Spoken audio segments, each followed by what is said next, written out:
akan membangun. Di tangan dingin para pemuda Kota Pangkal Pinang, Kepulauan Bangka Belitung, dibalut dengan sentuhan kreativitas tanpa batas tentunya dapat meraup keuntungan materi. Seperti yang dilakukan oleh Bim Bim dan Dimas serta teman-temannya yang bergabung dalam komunitas Garis Asal Pangkal Pinang. Dari belasan orang tersebut, limbah kayu bisa disulap menjadi kerajinan hiasan rumah yang bermanfaat dan memiliki nilai jual yang tinggi. Informasi lebih lengkapnya akan disampaikan oleh rekan jurnalis kami dari Bangkapos, ada Cepi Marlianto yang akan melaporkannya. Silakan rekan Cepi.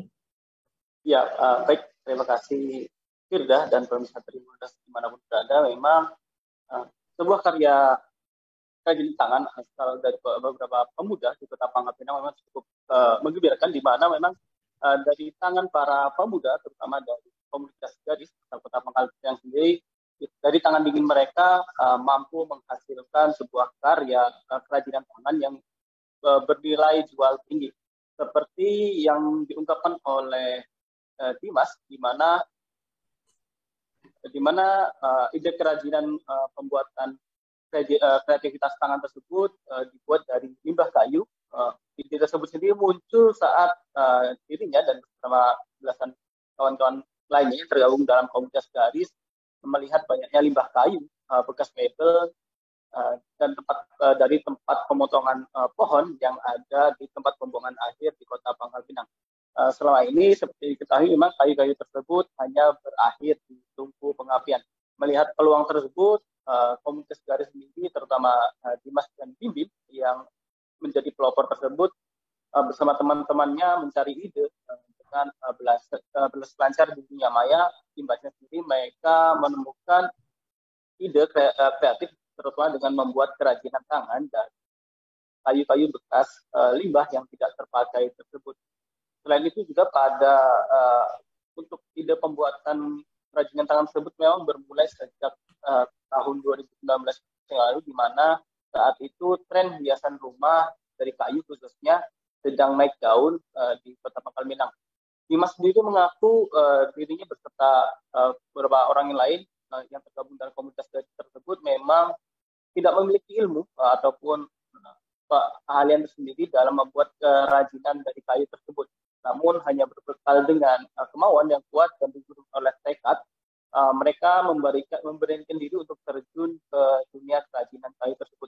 Saya memang pada proses pembuatan kerajinan kayu tidak selalu mulus, di mana butuh puluhan kali percobaan agar limbah-limbah kayu tersebut dapat diolah menjadi berbagai macam kerajinan tangan, mulai dari asbak, kemudian piring, sendok, garpu, gelas, mangkok, hingga hiasan akuarium dan beberapa perkakas lainnya.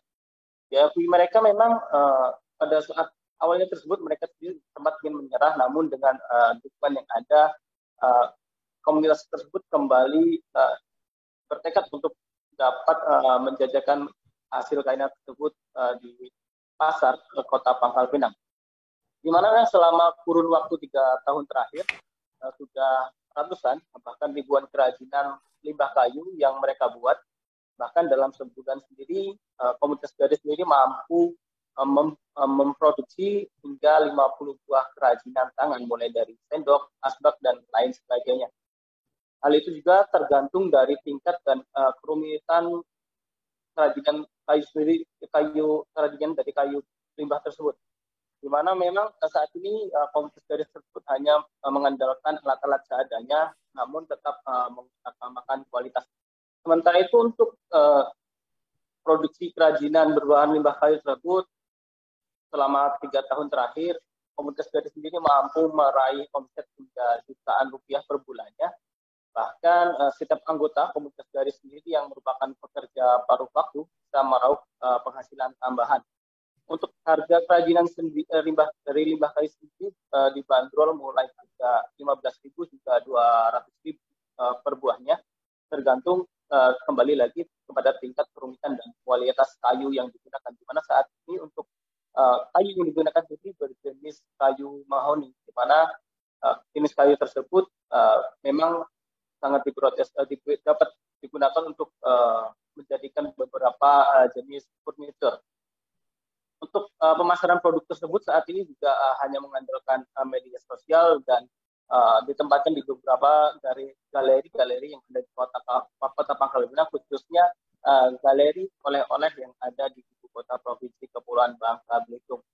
Namun pihaknya komunitas garis sendiri sampai saat ini terus mengembangkan beberapa kerajinan lain seperti miniatur kapal, miniatur kapal finish, guna jam tangan, digital maupun kacamata.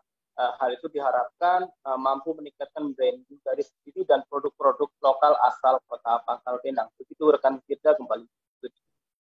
Baik, terima kasih rekan jurnalis dari Bangka Pos, Cepi, atas laporan Anda. Selamat bertugas kembali. Dan Tribuners, akan kami tampilkan wawancara dari Dimas, anggota komunitas Garis, kemudian juga Bim-Bim dan juga anggota komunitas Garis. Berikut liputannya untuk Anda.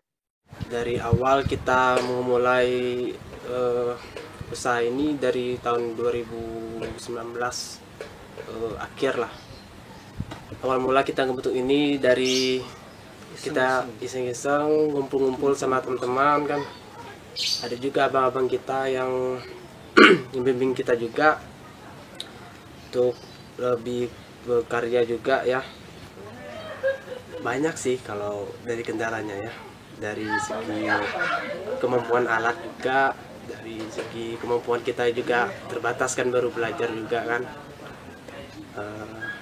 Tapi intinya kita mau belajar. Itulah salah satu itu bang ya, salah satu keinginan kita juga untuk keinginan kita semua untuk lebih memotivasi pemuda-pemuda Bangka juga bang. Lebih dikhususin ya bang ya. Saat ini itu sih kita punya target untuk sampai ke sana. Tapi untuk target menuju ke sana kita harus, maksudnya tuh kayak di kitanya dulu harus benar-benar kayak lebih siap dulu sih, baru kita bisa langsung bicara lebih jauh. Terima kasih sudah nonton. Jangan lupa like, subscribe, dan share ya.